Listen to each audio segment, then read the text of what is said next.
Atrial natriuretic peptide या इसी को एट्रियल नेट्रियूरेटिक फैक्टर भी बोलते हैं, तो ANP या BNP। ठीक है, अब इनके बारे में समझ लो।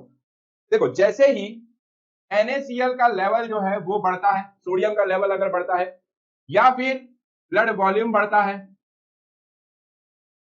या फिर ब्लड का प्रेशर बढ़ता है, ठीक है, NaCl का लेवल बढ़ रहा है या ब्लड वॉल्यूम बढ़ रहा है या ब्लड प्रेशर बढ़ रहा है, इन तीनों में से कुछ भी अगर होगा तो ऑब्वियस सी बात है कि जो एट्रिया चैम्बर है वो कैसा होगा, स्ट्रेच होगा। एट्रिया चैम्बर कैसा होगा, स्ट्रेच होगा, तनेगा, है ना। तो increase in stretch of atria, atria का स्ट्रेच कैसा हो जाएगा, बढ़ने लगेगा। अब जैसे ही एट्रिया स्ट्रेच होगा, एट्रिया रिलीज करेगा ANP को, करेक्ट। तो इंक्रीज एट्रियल नेट्रियूरेटिक पेप्टाइड या atrial natriuretic factor release from the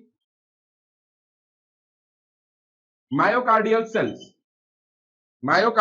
sales of atria.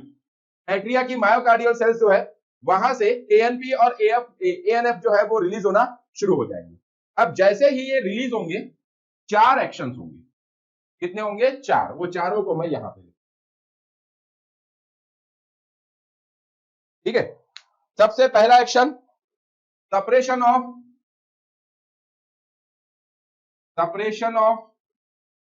RA system, जिसको हम बोल रहे थे RAS, क्योंकि ये दोनों अपोजिट काम करते हैं तो उसको दबा देगा, पहली बात तो। क्योंकि ये वैसो कंस्ट्रिक्शन करता है तो ये वैसो डायलेशन करता है, ये सोडियम को रिटेन करता है तो ये सोडियम को एक्सक्रीट करता है, करेक्ट। दोनों अलग अलग चीजें हैं।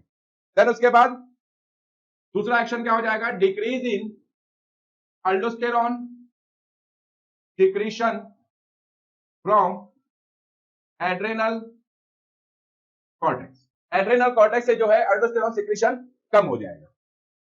फिर इसके बाद decrease in ADH anti diuretic hormone secretion from posterior pituitary gland, क्योंकि ADH कहां से रिलीज होता है, पोस्टेरियर पिट्यूटरी ग्लैंड से रिलीज होता है। और आखिरी क्या होगा, क्योंकि इंक्रीज इन GFR। GFR क्यों बढ़ रहा है, GFR मतलब कि ग्लोमेरुलर फिल्ट्रेशन रेट। तो जब भी वैसोडाइलेशन करना है, जब भी वैसोडाइलेशन होगा तो ऑब्वियस सी बात है, जैसे ये आपका बोमेंस कैप्सूल है, करेक्ट, बोमेंस कैप्सूल है और यहां पे ये ब्लड वेसल जा रही है, करेक्ट, ये इस टाइप से ब्लड वेसल है मान लीजिए। अब ये ब्लड वेसल का डायमीटर अगर बढ़ जाए तो ऑब्वियस सी बात है कि ज्यादा ब्लड आएगा। अब ज्यादा ब्लड आएगा तो फिल्ट्रेशन ज्यादा होगा, मतलब कि ग्लोमेरुलर फिल्ट्रेशन रेट जो है बढ़ जाएगा वैसोडाइलेशन के साथ साथ, करेक्ट। जब भी वैसोडाइलेशन होगा GFR बढ़ जाएगा, वैसोकंस्ट्रिक्शन होगा GFR कम हो जाएगा, ध्यान रखना इस चीज को, करेक्ट। अब RA सिस्टम अगर सप्रेस हो गया तो डिक्रीज इन एंजियोटेंसिन 2, करेक्ट। अभी बताए थे हमने, पूरा RAS देखे थे कि लीवर जो है एंजियोटेंसिनोजन बनाता है, और जैसे ही किडनी को जो है ब्लड सप्लाई कम होता है, किडनी रेनिन बनाता है। रेनिन क्या करता है, एंजियोटेंसिनोजन को एंजियोटेंसिन 1 में कन्वर्ट करता है, एंजियोटेंसिन 1 को एंजियोटेंसिन 2 में कौन कन्वर्ट करता है, AC, करेक्ट। तो यहां पे RA सिस्टम सप्रेस होने की वजह से एंजियोटेंसिन 2 का लेवल जो है वो काफी कम हो जाता है, करेक्ट।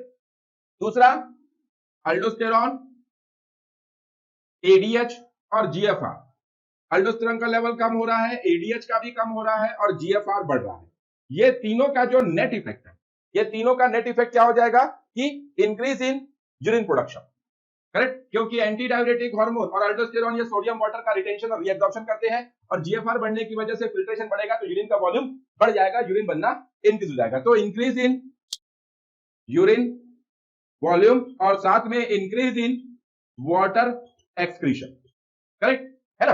अब उसके बाद यूरिन का वॉल्यूम बढ़ गया अगर, तो क्या होगा, एक तो पहली बात तो एंजियोटेंसिन 2 कम बन रहा है, ऊपर से यूरिन का वॉल्यूम भी इंक्रीज हो गया।